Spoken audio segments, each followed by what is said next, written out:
তোমাদের 2025-26 সালের যে মধ্যশিক্ষা পর্ষদ থেকে ফ্রি টেস্ট পেপার দিয়েছে, সেই টেস্ট পেপারের 2 নম্বরের প্রশ্নের সমাধানগুলো আজকে আমি নিয়ে এসেছি। আজকে জিওগ্রাফি করাবো। জিওগ্রাফির পেজ নাম্বার দেখো 199। তোমরা 199-এর পেজ খুলে এগুলোই দেখে নাও অথবা খাতায় লিখে নাও।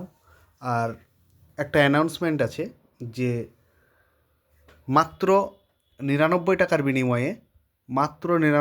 বিনিময়ে, ভালোভাবে শুনবে, মাত্র 99 টাকার বিনিময়ে আমি তোমাদের বাংলা, ইংরেজি, ইতিহাস, ভূগোল, আর্টসের যে সাবজেক্টগুলো আছে এইগুলো কি করছি, আমি সমাধান 2 নম্বরের, 3 নম্বরের, 4 নম্বর, 8 নম্বর সমস্ত ছোট বড় প্রশ্নগুলোর আমি সমাধান এবং পিডিএফ তোমাদের দিয়ে দেব। তোমরা কমেন্টে হোয়াটসঅ্যাপ গ্রুপ থাকবে, হোয়াটসঅ্যাপের লিঙ্ক থাকবে, তোমরা সেখানে যুক্ত হয়ে আমাকে এসএমএস করো, ঠিক আছে?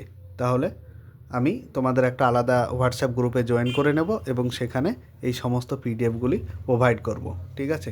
যেগুলো হয়তো ইউটিউবে সমস্ত ক্লাস করানো তো বা সমাধান করানো তো সম্ভব নয় ওইভাবে, ঠিক আছে? সেই জন্য আমি এবার তোমাদের এই সিদ্ধান্তটা নিয়েছি। চলো আজকে ভূগোলের 2 নম্বরের গুলো দেখি। আর তোমাদের স্কুল বোর্ডের আলাদা একটা থাকবে, প্লেলিস্ট থাকবে, সেখানে দেখবে যে মাধ্যমিক স্কুল বোর্ড বলে আমি প্লেলিস্ট করে দেবো। সেখানে তোমরা সমস্ত সমাধান বা যেগুলো ইউটিউবে নিয়ে আসবো সেগুলো দেখবে, শব্দ আনা যাবে না। চলো, প্রথমে বলছে আম্রবৃষ্টি বলতে কি বোঝায়। তো আম্রবৃষ্টি বলতে যেটা বুঝি আমরা, যে গ্রীষ্মকালে দেখো যে দক্ষিণ ভারতে আম পাকার সময় যে বৃষ্টিটা হয়, ঠিক আছে? মানে 2 নম্বরে 2-3টে বাক্যে লিখতে বলেছে এরা, ঠিক আছে? সংক্ষিপ্ত করে, ওই জন্য সংক্ষিপ্তভাবেই করেছি। এই বৃষ্টি মূলত কেরল এবং কর্ণাটক অঞ্চলে দেখা যায়। দ্বিতীয়ত এটি কৃষিকাজের পক্ষে খুবই উপযোগী। তারপর দেখো তোমাদের অথবা দিয়ে একটা কোয়েশ্চেন দেওয়া আছে, নরওয়েস্টার কি।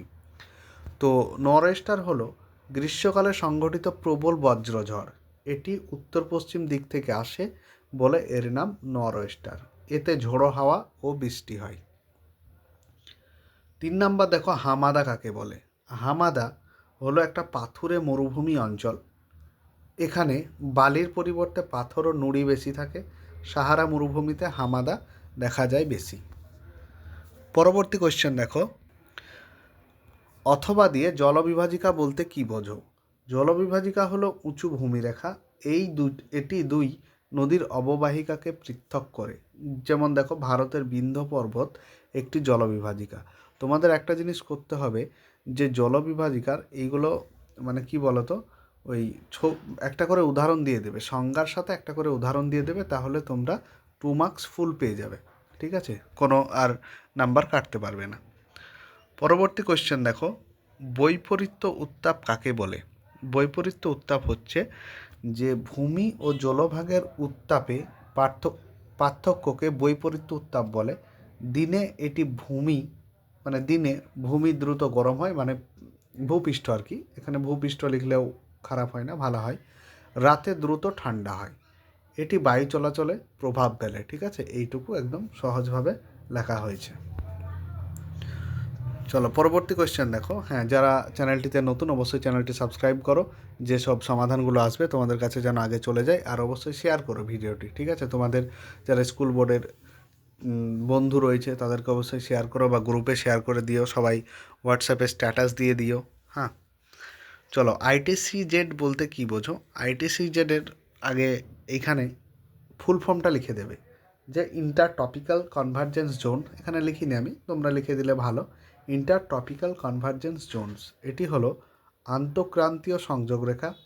এখানে উত্তর ও দক্ষিণ গোলার্ধের বায়ু মিলিত হয়। এই অঞ্চল বেশি বৃষ্টিপ্রবণ। পরবর্তী দেখো 4 নম্বরে, অবিশুদ্ধ কাঁচামাল কাকে বলে। অবিশুদ্ধ কাঁচামাল হচ্ছে যে কাঁচামালে অপ্রয়োজনীয় উপাদান থাকে তাকে অবিশুদ্ধ কাঁচামাল বলে। এটি উৎপাদনের আগে পরিশোধন করা প্রয়োজন, যেমন লৌহ আকরিক, এটা হচ্ছে একটা কাঁচামাল। পরবর্তী দেখো, সবুজ বিপ্লব কি। সবুজ বিপ্লব হচ্ছে কৃষিতে উন্নত বীজ ও সার ব্যবহারের মাধ্যমে উৎপাদন বৃদ্ধিকে সবুজ বিপ্লব বলে। এটি ভারতের 1960-এর দশকে শুরু হয়, খাদ্য উৎপাদনে স্বয়ংসম্পূর্ণতা আনে, ঠিক আছে? পরবর্তী হলো ব্যান্ড বলতে কি বোঝো। দেখো ব্যান্ড হলো ভূপৃষ্ঠের সমতল বা প্রশস্ত অংশ ঠিক আছে। এটি সাধারণত নদী তীরে গঠিত হয়, বন্যার ফলে ব্যান্ড তৈরি হয়। পরবর্তী কোয়েশ্চেন, বাইনারি চিত্র কী? বাইনারি চিত্র হলো, এখানে মাত্র দুটি রং থাকে, সাধারণত কালো ও সাদা ব্যবহৃত হয়।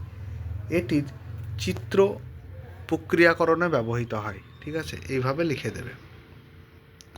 তারপর দেখো ই বজ্র কাকে বলে? ই বজ্র ইলেকট্রনিক্স যন্ত্রপাতি পরিত্যক্ত অংশকে ই বজ্র বলে, যেমন পুরনো মোবাইল ও কম্পিউটার। এটি পরিবেশের জন্য ক্ষতিকর। ঠিক আছে, চলো পরবর্তী দেখি 6 নম্বর, ভঙ্গুর বজ্র কাকে বলে? ভঙ্গুর বজ্র, যে বজ্র সহজে পচে যায় তাকে জৈব ভঙ্গুর বজ্র বলে। এটি জীবাণুর সাহায্যে ভেঙে যায়, যেমন খাবারের উচ্ছিষ্ট, মানে যেটা আমরা ফেলে দিই, যেমন আলুর খোসা এইগুলো, তারপর ও পাতা। ঠিক আছে, তাহলে আবারও বলছি তোমাদেরকে, যারা অবশ্যই আমার এই হোয়াটসঅ্যাপ গ্রুপে যুক্ত হতে চাও, কমেন্টে হোয়াটসঅ্যাপ গ্রুপ রয়েছে, তোমরা যুক্ত হয়ে ওখানে